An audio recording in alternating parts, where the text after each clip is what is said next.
Ya, buenas tardes, bienvenidos hasta la charla de José Olguín Vera. José, en realidad, él está invitado a un congreso de gestión este día jueves, en el Keynote Speaker del Congreso, y él gentilmente está haciendo una parada en Santiago, y nos están pagando que podamos interactuar para hablar sobre Típico. Es una breve introducción sobre José, para quienes no conocen.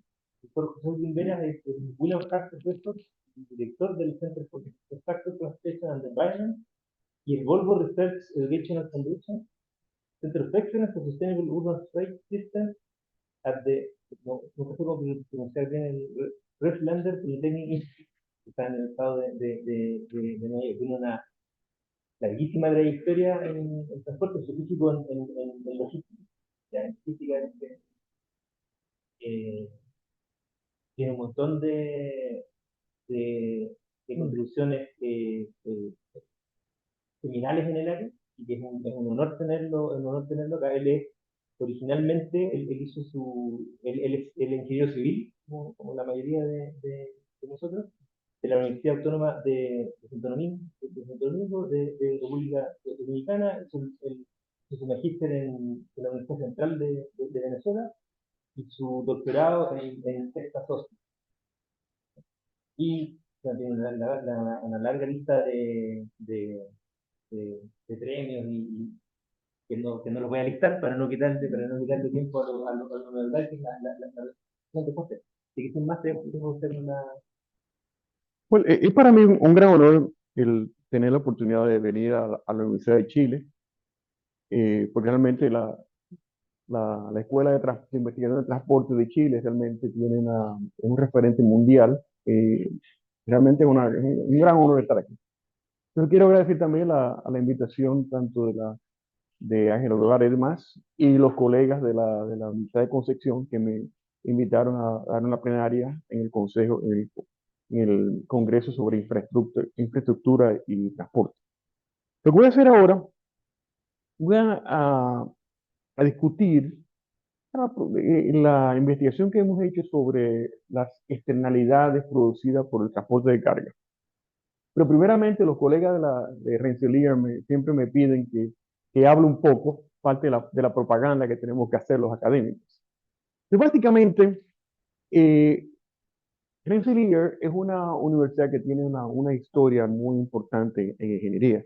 Nosotros dimos el primer título en ingeniería civil en el mundo inglés, de habla inglesa.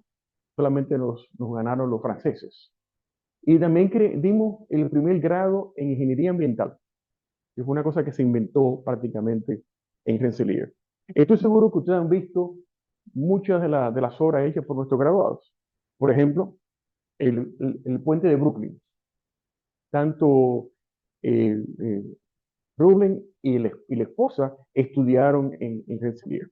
Básicamente, nuestros ingenieros han participado en el Canal de Panamá, los ferrocarriles estadounidenses. Los proyectos ahora mismo de Crossrail fue liderado por uno de nuestros estudiantes. Y de hecho, nosotros somos una universidad pequeña, con menos de 8, posiblemente 9.000 estudiantes, 2 tercios son de pregrado y un tercio de graduados. Y de esta familia de egresados y todo eso, este año, 9 de ellos fueron elegidos a la Academia Nacional de la Ciencia, de Ingeniería. Entonces, para además de la investigación que hacemos nosotros, también hacemos investigación celestial, vamos a decir. El comandante de la próxima misión a la Luna es uno de nuestros egresados. Entonces, aquí tengo una pregunta para ustedes. ¿Qué ustedes creen que es eso?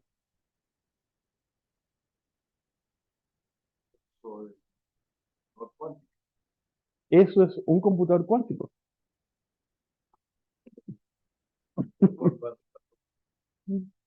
Esto es un computador cuántico. Básicamente, esa es la versión de la de IBM, que realmente somos la primera universidad que recibe este computador.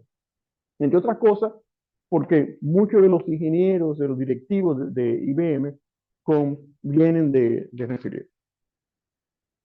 Entonces, básicamente ellos donaron dinero y, y el chef, el director, el presidente del cuerpo directivo de NVIDIA, que también es de un egresado nuestro, pusieron el dinero para, para darnos este equipo. Que está ahora básicamente, aunque no parezca increíble, el centro de computación es una antigua iglesia. La ironía de la, pues, bueno, pero están ahí, como usted puede, eso es la parte más interesante. Eh, muchas de las cosas que yo voy a discutir aquí han sido trabajos en los cuales muchos de mis estudiantes trabajaron. Y realmente quiero mencionarlos a ellos dos, porque son muchos de los que han colaborado en esta investigación. Entonces, en los temas de las externalidades producidas por el sector transporte son muchísimas. Básicamente, congestión, eso es una foto de en Manhattan, después de la Segunda Guerra Mundial. Y aquí vemos básicamente los mismos problemas. Y esto es una cosa que genera una cantidad extraordinaria de multas al sector transporte. Entonces uno piensa, bueno, pero en promedio, por un camión operando en la ciudad de Nueva York, en promedio es cerca de $1,000 al mes por camión. Entonces uno dice, por ejemplo, pero por qué diablos esta gente no cambia los comportamientos? Entonces eso es una cosa que nosotros estuvimos investigando porque no parece lógico que una persona digamos, comerciantes que son castigados con esas eh, multas tan altas, ¿por qué lo hacen? Entonces, en esencia, esta investigación se centra en eso. Y eso lo vamos a hacer utilizando teoría de juegos y dos tipos diferentes de teoría de juegos. La teoría, la teoría tradicional y la teoría de teoría de juegos cooperativos. Entonces lo vamos a usar en diferentes formas.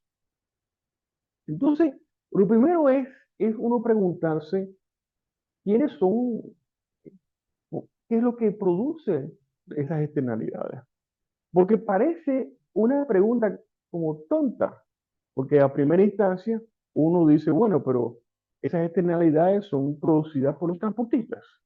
Pero si uno comienza a elucidar y a identificar los factores que producen esas externalidades, uno se encuentra lo siguiente. Por ejemplo, eso depende de la cantidad, la intensidad de entregas y recogidas de los envíos, los patrones de tráfico de carga durante el día, etcétera. Y además, la oferta de parqueos, tanto en la calle como fuera de la calle.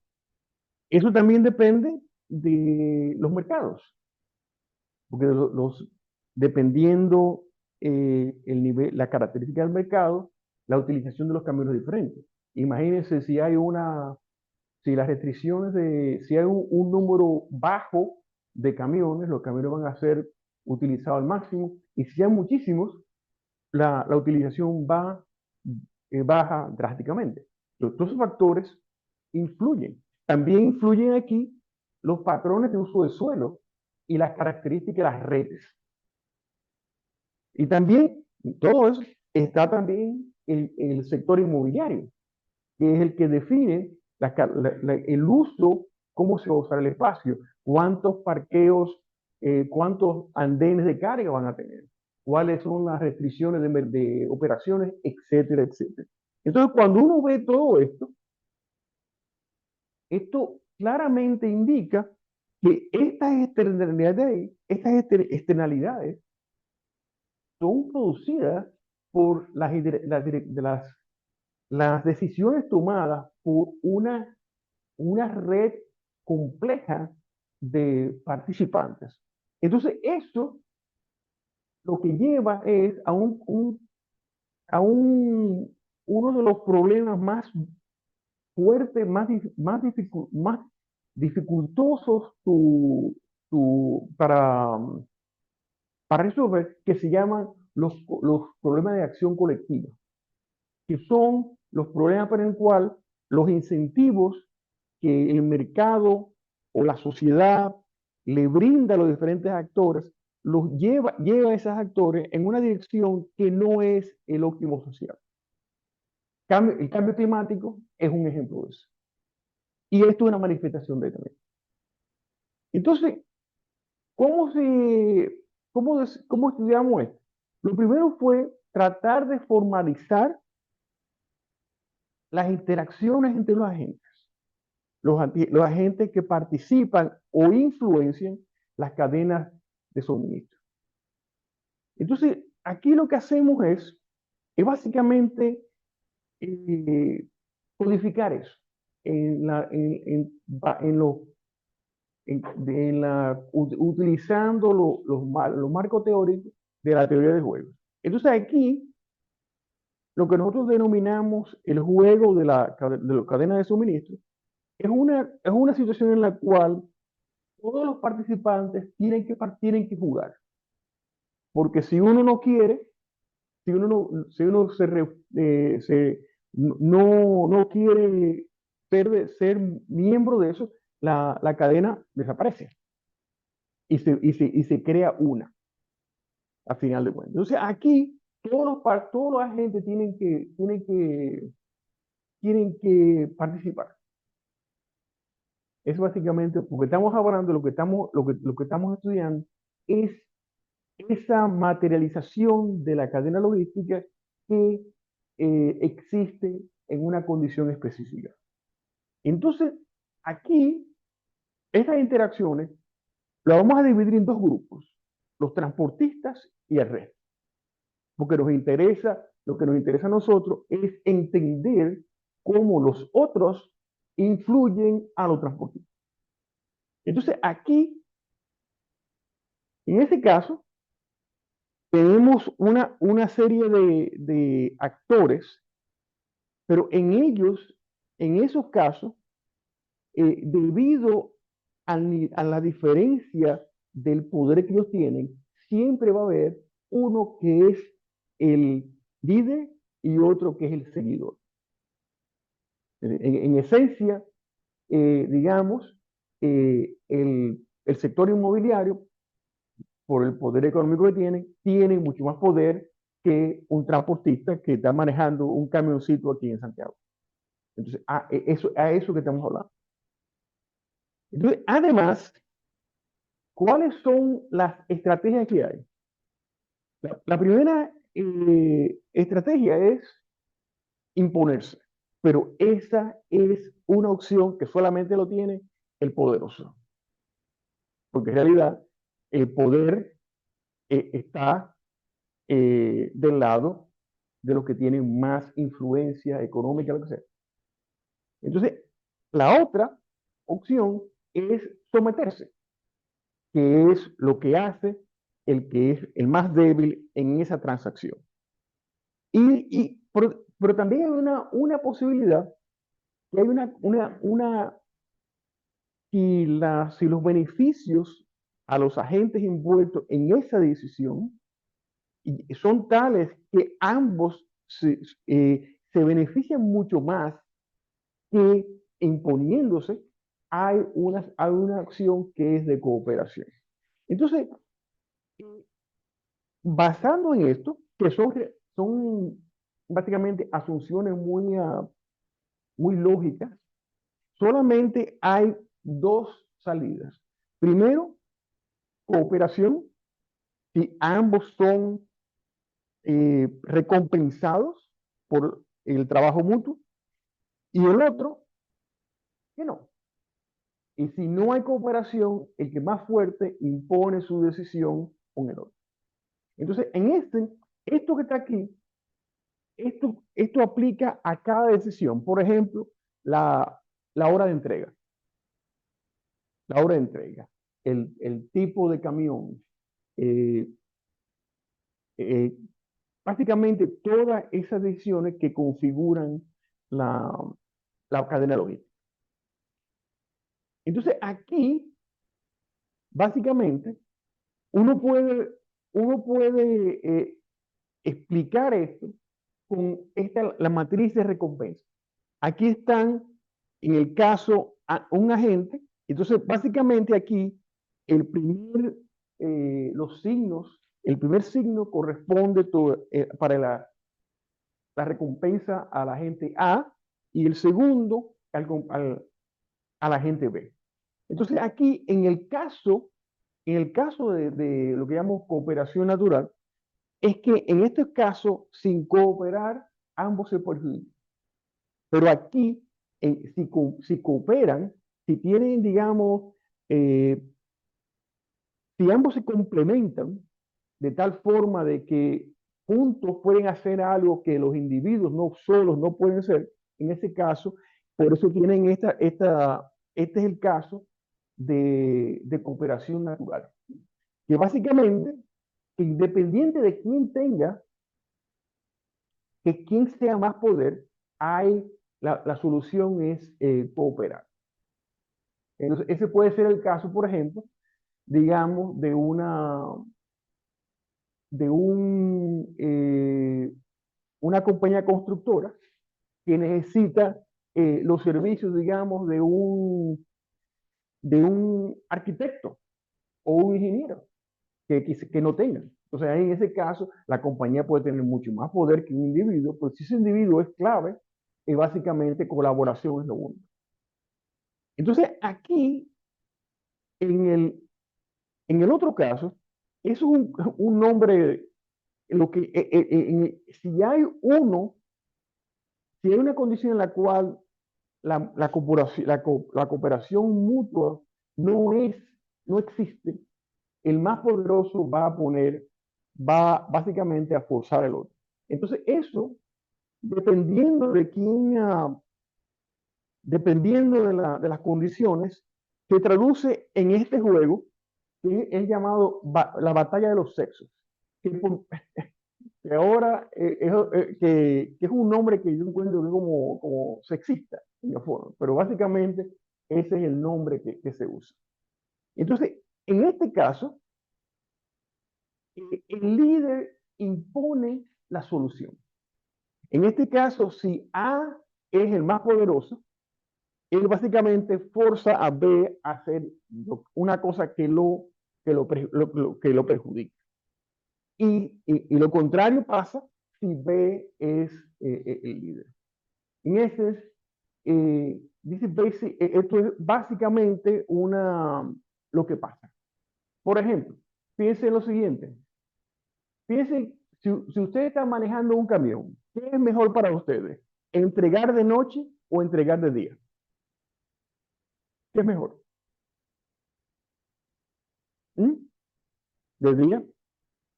A ver, ¿qué usted piensa? ¿Qué es más cómodo para ti? Trabajar de día y lidiar con congestión. Si básicamente, manteniendo en una situación de todo igual, hacer entregas de noche es mucho más eficiente. No hay, básicamente los costos es prácticamente la mitad. Ahora, si usted es el recibidor, ¿qué es mejor para ustedes? ¿Día o noche? De día. Entonces, la elección del tiempo de entrega es un ejemplo de la batalla de los sexos, que tiene solamente dos soluciones Nash, que son básicamente esos cuadritos rojos que están aquí. Entonces, por eso, los transportistas no están interesados en hacer entregas en ciudades congestionadas de día. Lo hacen porque son forzados por lo que reciben la carga. Esa es la. Entonces, cada uno de ellos tiene diferentes. Voy a ver rápidamente, voy en esto para. Entonces, cada actor tiene diferentes preferencias. Sí, entonces, eso se elucida haciendo como experimentos mentales. ¿Qué haría el sector privado si fueran completamente poderosos, omnipotentes? Básicamente, ellos forzarían a los otros a aceptar condiciones que son para ellos mucho mejor. Por ejemplo, ¿ustedes creen que el sector inmobiliario le agrada la idea de proveer andenes de carga? Para nada. Los andenes de carga usualmente están en el piso número 1, que es básicamente el más valioso de todos, del punto de vista comercial. Entonces, si uno examina estas condiciones, lo mismo pasa, por ejemplo, con los recibidores. Los recibidores les gustaría que se le traiga las entregas ahí constantemente para eliminar los inventarios, por ejemplo, incrementando el tráfico, y así por el estilo. En esencia, cada uno de ellos tiene, tiene deseos conflictivos. Interesantemente, cuando uno examina las preferencias intrínsecas de los transportistas están interesados en eficiencia operacional, utilizar al máximo los equipos que tienen, minimizar el viaje, los viajes en la congestión, etcétera, etcétera. Eso es óptimo privado. ¿Cuál es el óptimo social? Maximizar la eficiencia operacional, utilizar los vehículos a lo máximo posible, minimizar el tiempo de congestión. ¿Usted nota alguna diferencia? Porque en este caso específico, los camioneros, el objetivo privado y coincide con el óptimo social. Entonces, pero la ironía de todo es que los transportistas, como son la expresión física del problema, son culpados por todo lo que pasa. Y eso es una de las cosas que vamos a. Entonces aquí, interesantemente, en estas decisiones, estas son las decisiones que hacen los suplidores y los recibidores. ¿Qué le gusta a los recibidores? Básicamente, reducir los inventarios para utilizar esas áreas para cosas más productivas y que le traigan las entregas, pero en tamaños pequeños. Pero eso es lo que produce, entre otras cosas, las emisiones. Entonces, si uno examina todo esto, el caso del sector inmobiliario, ellos no quieren hacer esa cosa, proveer andenes de carga. Eso para ellos es un dolor de cabeza que no quieren. Por eso hay regulaciones. Entonces, cuando uno examina todas esas cosas, básicamente lo que hay es una especie de transferencia de costos sociales de los privados, de los agentes privados, a la sociedad. Entonces, la pregunta clave aquí que queremos resolver es ¿quiénes son culpables? Lo que tenemos aquí tenemos varios escenarios. Primero, haciendo entregas de noche. Entonces hay entregas de noche y durante el día. Y aquí estamos considerando el efecto de los parqueos. En este caso hay parqueos adecuados y aquí no. En este caso, que es la condición ideal para los transportistas, todas las, todas las externalidades que se produzcan en esa condición son la responsabilidad de los transportistas. Porque ahí nadie lo está forzando. Entonces, el tipo de camión que ellos usan, digamos, el ruido que hagan los empleados y todo ese tipo de cosas, eso es la responsabilidad del transportista. Ahora bien, si en vez de tener cargas nocturnas como esta, lo que son cargas, las cargas se entregan durante el día, ¿qué pasa con las externalidades? Suben.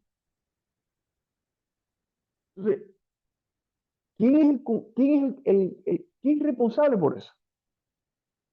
El recibidor, porque es el recibidor el que toma esa decisión. Entonces, aquí lo mismo pasa con el caso de que no hay parqueo, que es la condición normal en toda ciudad. Entonces, si los transportistas, ustedes se acuerdan las fotos que yo les enseñé de los camiones parqueados si no hay parqueo, si no hay parqueos adecuados para los vehículos de carga, ellos tienen que hacer la entrega o lo despiden. ¿Qué van a hacer los pobres tipos? Lo hacen. Entonces, pero en ese caso, los transportistas no controlan eh, la distribución de parqueos. Esos son las ciudades y el sector inmobiliario. Entonces, aquí, sí, claro, obviamente, si están todos, si hay entregas diurnas sin parqueos adecuados, en realidad ahí esas externalidades son producidas, una parte sustancial, debido a los efectos, a las decisiones tomadas por los actores que determinan las condiciones que los transportes tienen que seguir. Entonces, aquí en la segunda parte, lo que hicimos fue tratar de cuantificar esos efectos. Entonces, para eso no, tenemos que utilizar metodologías de teoría de juegos cooperativos.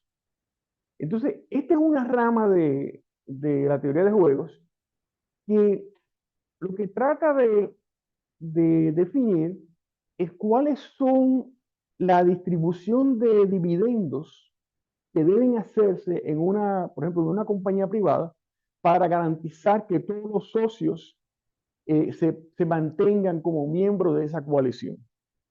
Pero básicamente, así fue que para esto fue que se desarrollaron este tipo de metodología. Pero eso mismo, esa misma metodología se puede utilizar para cuantificar cuáles son las responsabilidades por las externalidades que son producidas por sus decisiones. Entonces, básicamente lo que hicimos aquí, en estas metodologías, existe lo que se llama la gran coalición, que son el conjunto de los participantes, que puede ser eh, los agentes de las cadenas logísticas más las agencias y compañías que definen el entorno. Eso es una coalición. Entonces aquí lo que se hace es tratar de básicamente distribuir las responsabilidades. Y esto en el caso del Shapley Value se hace en esta forma. Estas son las contribuciones marginales del agente I. Y esto que está aquí es todas las permutaciones que hay. Entonces, básicamente, esto es un valor esperado. Es un valor esperado de la contribución. Entonces, en términos numéricos, nosotros como parte del proyecto de carga nocturna, nosotros instrumentamos docenas de vehículos. Entonces, pues, instalamos GPS de alta fidelidad para básicamente monitorear los costos, emisiones y demás. Entonces, estos camiones, aquí está Manhattan, casi no se puede ver aquí, esto es Manhattan. Y estos vehículos hacen entrega Entonces, básicamente, eh, el centro de distribución está a 250 kilómetros de Manhattan. Entonces, piensen eso. Y estas vías aquí son bastante congestionadas. Obviamente, mientras más cerca de la ciudad de Nueva York, más congestión, pero eso no es un flujo, no es un flujo libre, ni mucho menos. Entonces, lo que hicimos aquí fue considerar esos escenarios, diferentes escenarios de la disponibilidad de parqueos. Es decir, hay o no hay, la localización de los suplidores, lejos o más cerca. Y aquí, en términos de las horas de entrega, horas diurnas o nocturnas. Entonces, lo que hicimos fue computamos todas esas combinaciones y encontramos aquí los resultados. ¿Qué ustedes piensan que son las responsabilidades entre, digamos, por cierto, aquí, aunque está la parte privada de la pública, uno no puede descomponerlo, porque ellos dos son los que deciden en la oferta total. Y algo similar pasa con el suplidor y los transportistas. Es decir, el suplidor y el transportista son básicamente están vinculados porque son ellos, la oferta. Es decir, el suplidor, si no tiene alguien que haga el transporte, no se materializa la transacción. De igual forma, un transportista que no tiene carga no produce el flujo. No produce el flujo. No hay forma de vincular. Entonces aquí, si yo le pregunto a ustedes, ¿qué ustedes piensan aquí de las responsabilidades entre esos tres grupos? ¿Cuáles ustedes creen? ¿Son iguales? ¿Unos son más grandes que otros? ¿Qué ustedes piensan? Bueno, no le damos latigazo a nadie porque, ¿qué ustedes piensan? A ver, ¿son iguales, diferentes? ¿Cuál ustedes creen es el más, el que contribuye más al problema? Sería este, ¿ok?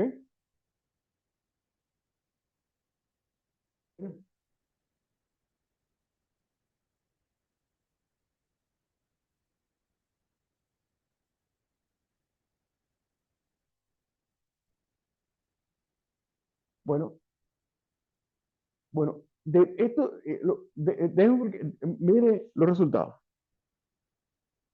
Recibidores por la hora de entrega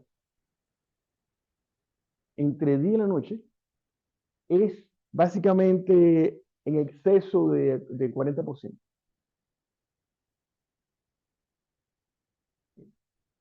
Por ejemplo, las velocidades de viaje, las velocidades de viaje de noche son el doble que durante el día.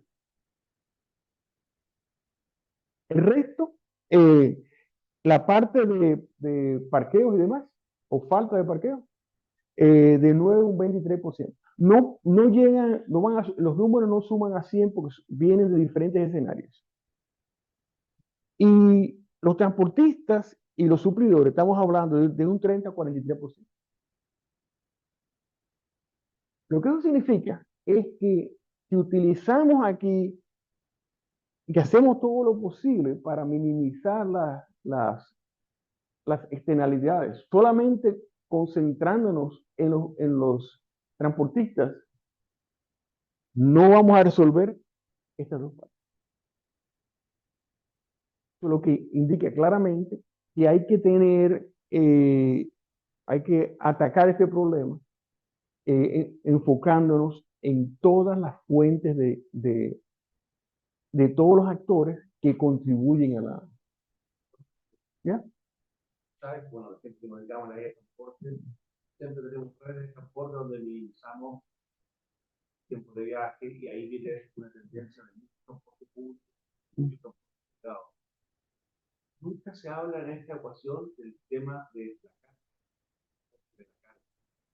al que diera, por ejemplo, a corredores locales. Han habido, hay casos en los cuales se ha considerado corredores específicos. Por ejemplo, la ciudad de Nueva York. Es decir, la ciudad de Nueva York es una, digo, todas las áreas metropolitanas eh, son potencias en términos de manufactura. Es decir, las ciudades, en los estados, digo, en los estimados que tenemos, cerca del 80% de las manufacturas se hacen en la zona metropolitana. Nadie produce, manufactura en el medio de la nada. Entonces, claro, eso no se hace en el centro urbano, pero en los suburbios. Pero se ha hablado mucho en la caso de Nueva York, se ha pensado en asignar un carril para el flujo de camiones a, a Manhattan sobre todo. Pero el problema que hay que eso tendría básicamente, eliminaría el uso de autobuses. ¿Me entiendes? Entonces, los autobuses de transporte público también están altamente, es lo que, el espacio que hay. Así que por eso no se ha hecho. Porque la única forma de hacerlo es básicamente remover los autobuses por nivel de congestión. Pero sí se ha hecho. Entonces, ¿qué, entonces aquí tienen estos son básicamente resultados. Estos son, por ejemplo, los efectos de la distancia. Entonces, eso, el efecto de la distancia, este es el efecto de la hora de entrega. Entonces, por eso que tú ves Entonces, estos últimos aquí son los efectos de los parqueos, de las faltas de parqueo. Entonces, eso es una responsabilidad de la ciudad y el sector, y el sector inmobiliario. Entonces, ¿qué es lo fundamental en esto? Que tenemos que tener políticas que básicamente ataquen todos los factores. Porque básicamente, simple y llanamente, enfocándonos solamente en lo que los transportistas pueden hacer, no va a ser suficiente. ¿Ya? Entonces, ya para acabar aquí, básicamente, eh, necesitamos política y tenemos que cambiar como te digo, el enfoque de uno que comience que solamente está centrado en el transportista, a otro en el cual uno trata de atacar las causas del problema. Entonces, es una cosa que es como difícil para mucha gente entender.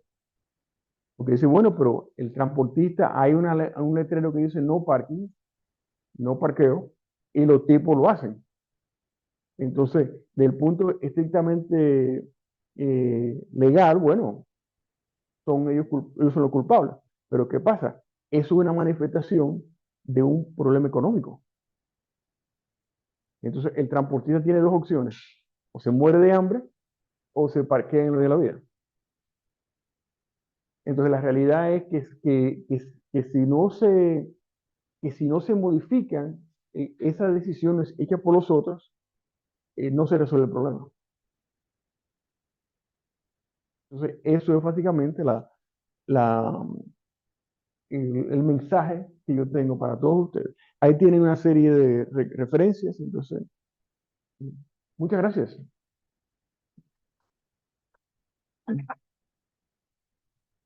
Tenemos un espacio para preguntas, comentarios.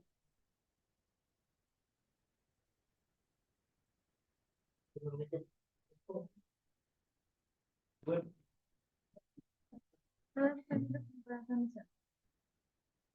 Julio Villalobos, del Centro de Transporte y Logística de la Universidad Andrés Bello. ¿Dónde queda el consumidor final en esto? Porque pareciera que el que recibe lo hace por su propia conveniencia, pero él está respondiendo a unos patrones de consumo, unas dinámicas de consumo, Acá, y quizás como para incorporar también otro que es el valor de la tierra. Hay, quizás está implícito dentro de los que construyen, de los inmobiliarios, pero e incluso con este incumplimiento que menciona al final, todo se termina traduciendo en inflación, ¿no es cierto? Todo el transportista lo lleva a su precio de transporte y termina siendo los productos los que... no siempre. No sé. Sí, eso no. Vamos a comenzar el papel de los consumidores. Nosotros somos parte del problema. ¿Cuántos, levanten la mano lo que ordenan cosas en Internet? A ver. Ok. Déjenme darle una serie de estadísticas para que ustedes vean. La forma más clara de entender cómo ha evolucionado los patrones de generación de tráfico, de carga y demás, es utilizando casas. Entonces, en vez de decirle a la gente que aquí hay, que en el área metropolitana de Santiago se movilizan 100.000 toneladas de productos al día, ¿ustedes entienden? ¿Ustedes pueden visualizar 100.000 toneladas de cosas? Yo no puedo. Eso es imposible.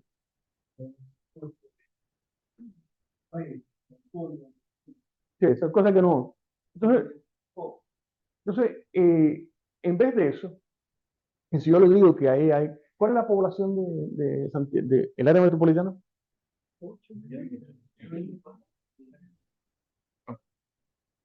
En vez de esos números, lo que usamos, lo que hemos desarrollado son tasas.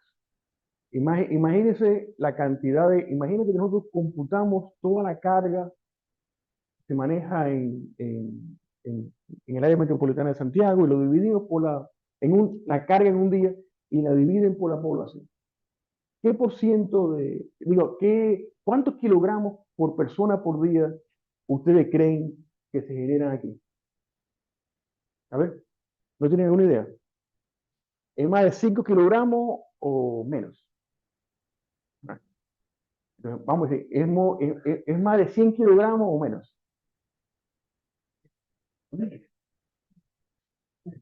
Yo estimaría aquí 25 kilogramos por persona al día. 25. En, en Bangladesh son 7 kilogramos al día. En Medellín, medidas con encuestas. En Medellín, 25, por eso yo pienso que en Nueva York, 45. Beijing, 35 kilogramos por persona al día. Okay. Now, ¿qué ha pasado? ¿Cómo ustedes creen que era esa tasa hace 15 años? ¿Era más bajita o más baja? ¿O más alta? Equivocado. La misma. La cantidad de carga que se consume es prácticamente la misma. Nosotros no podemos comer más. Ahora, si hay incrementos en los ingresos, sí, pero si el ingreso es el mismo, porque la gente consume más, es un hecho. Por eso le menciono Bangladesh 7, ustedes ven la tendencia. Pero lo que ha cambiado mucho son los patrones de viaje, es decir, los viajes de camiones. Déjeme explicarle ahora qué ha pasado con el transporte de entregas a establecimientos comerciales. Eso se ha mantenido más o menos igual a una tasa de cerca de 0.1. Por cada 10 personas se hace una entrega a un establecimiento. ¿Qué ha pasado con las compras de Internet? La primera vez que se colectaron datos sobre eso fue en el 2009. La tasa era 0.04. Por cada 25 personas se generaba una orden de Internet. 4 años después, eso sube a 0.13. Y ahora, en las últimas, incluyendo el efecto de COVID, ahora es 0,25. ¿Qué ha pasado? Si las cargas han subido, están más o menos estables. ¿Y qué es lo que ha pasado? Que las órdenes se han disminuido. El tamaño de las órdenes. En vez de ir al supermercado, que iba uno y compraba 30, 40 kilogramos de suministro, ahora uno va a Amazon o no me acuerdo cuál es el nombre, que Mercado Libre, ¿qué se llama? Mercado Libre, ¡pam! Y ahí entonces te envían, en algún momento te van a llevar a ti un jabón. Se te olvidó el jabón y alguien te lo lleva como tú te estás bañando. De hecho, hubieron modelos de negocio así en los Estados Unidos y ahora han fracasado todo esto porque no, es imposible mantener que sea viable. Pero en esencia lo que ha pasado es que nosotros estamos comprando menos cantidad más frecuente. Entonces, eso ha crecido, incrementado la cantidad de tráfico. Para darle una idea, el número de entregas a personas, a hogares, es mucho mayor que el número de entregas al sector comercial, por un factor de dos o tres. Pero ¿quién transporta más carga? El sector, las entregas a los comerciales. Entonces, ¿quiénes somos los que estamos creando la polución, congestión, accidentes? Nosotros.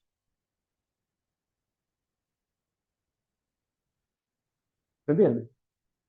Entonces, hace un tiempo, cuando yo recibí una llamada de Amazon, eso fue como recibir una llamada de Darth Vader. Ahí va, chan, chan, chan, chan, chan, ese that's the clear. And they were trying to convince me about ellos estaban convencerme de que no, que esas entregas no las hacen con bicicleta y todas esas cosas.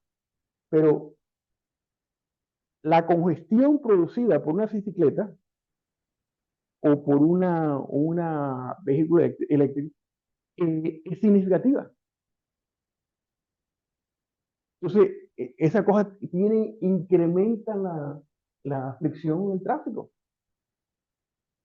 Entonces, no solamente si tenemos ahí un flujo alto de vehículos, bicicletas y demás, aún así eso genera congestión en nosotros e incrementa las emisiones. Entonces, ¿qué hay que hacer en este tipo de cosas? Nosotros tenemos que comenzar a, a reducir la frecuencia de nuestras ondas. Yo, por ejemplo, yo no, yo no, yo pago los costos de transporte, los costos de envío. Y cuando ofrecen que te lo dan los envíos gratis, cuando tú llegas a un cierto límite, así que yo lo hago. Que piensen lo siguiente, ¿qué porcentaje de las órdenes que hacemos nosotros son realmente urgentes? ¿1%? ¿5%? Nosotros tenemos que pensar en nuestro papel. Sí, sí, sí, bueno, bueno, eso sí, yo creo que eso, eh, eh, ese tipo de cosas reduciría el problema. Claro está, tú vas a hacer ahí, el que lo proponga va a ser, no, va a ser, como te digo, se va a convertir en la reencarnación de Stalin en los ojos de los otros. Pero realmente eso es lo que se hay que hacer, porque y obviamente las compañías que dependen de eso, obviamente te van a atacar a ti por ser, óyeme, como estar en contra del deseo de los usuarios y los clientes. Entonces, eso es una... de hecho, ustedes son lo que es la caja de Skinner. Es que eso fue un psicólogo que en los años 70, si me acuerdo correctamente, él estudió, él estaba interesado en adicción, en el estudio de adicción. Entonces, se inventó una cajita en la cual hay una palanquita para ratas, y las ratas, que son un animal muy curioso, en algún momento descubren que si le dan a la palanquita, le sale una bolita de azúcar. Entonces, claro, a veces dan ahí y llega un momento en el cual en que las ratas se desarrollan una adicción al azúcar, que era más fuerte que la adicción a cocaína. Lo que han hecho estos vendedores es básicamente presentarnos esa caja de skins gigantesca. Tenemos, que si le damos eso, ahí cualquier cosa que deseamos te llega rápido. Y nos hemos habituado a eso. Esa es la realidad. Así que piensen en lo que hacemos. Cristian, qué placer. Hola, José, un gusto saludarte. Qué bueno tenerte por acá. Quería comentar que si me podía dar tu opinión acerca de esta nueva tendencia que hay de utilizar vehículos de transporte público para llevar carga en algunas que está como hay pilotos en Europa y probablemente sea el futuro para poder resolver algunos de los problemas con Last Mile, donde hacen espacios para los buses, en el metro, para poder mover carga en la ciudad, y hay algunos pilotos que yo sabía, la Claudia Arquetti estaba trabajando en eso.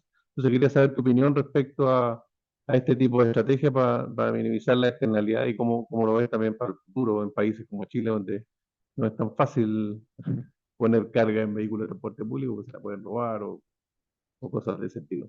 Bueno, dos cosas. Eso requiere, de hecho, en colaboración con colegas en China, hay casos en los cuales, por ejemplo, por ejemplo, en el caso de los chinos, hay ciudades como Chengdu, Beijing, Shanghai, que tienen unas redes de metros, pero grandísimas. Si estamos hablando, en algunas de ellas son 2 o 3 veces más largas que las que hay, por ejemplo, en Nueva York, en Londres y cosas así. Una red muy extensa, muy extensa, que no la tienen muchos países. En esos casos, si hay para el tráfico digamos, de entregas de alta prioridad, que estamos hablando así, cosas eh, se podrían utilizar para eso. Pero en casos en los cuales no hay esa red tan extensa, hay un costo el costo de movilizar las entregas, digamos, de las calles a los metros, es un costo alto en términos de... Entonces, eso como que reduce la factibilidad económica. Ahora bien, yo creo fundamentalmente que vamos a llegar a un momento en el cual el manejo de la demanda tenemos que enfrentarlo. Porque si el problema es, digamos, que cambios en el comportamiento de la gente que hace las compras, la forma más efectiva de lidiar con el problema es, si la demanda crea el problema, atacar eso, contrarrestar eso en la fuente, es lo más efectivo. Ese que yo pienso. Entonces, ese tipo de cosas pueden jugar un papel en, en circunstancias específicas. Pero la realidad es que si uno sigue la lógica de los mercados, hasta ahora, como digo, en Nueva York hace 3 años, habían startups que prometían entregas con menos de 15 minutos. Entonces, pero imagínate, menos de 15 minutos. Imagínate la cantidad de tráfico que se puede generar. Porque la conveniencia. Pero ¿cuál es la...?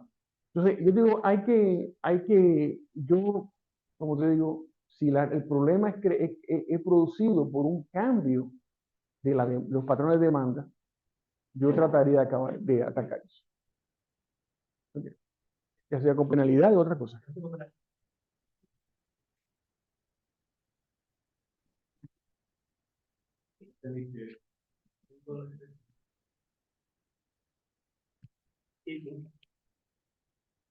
No, la pregunta es, ¿por qué históricamente los transportistas nunca hemos abordado esto?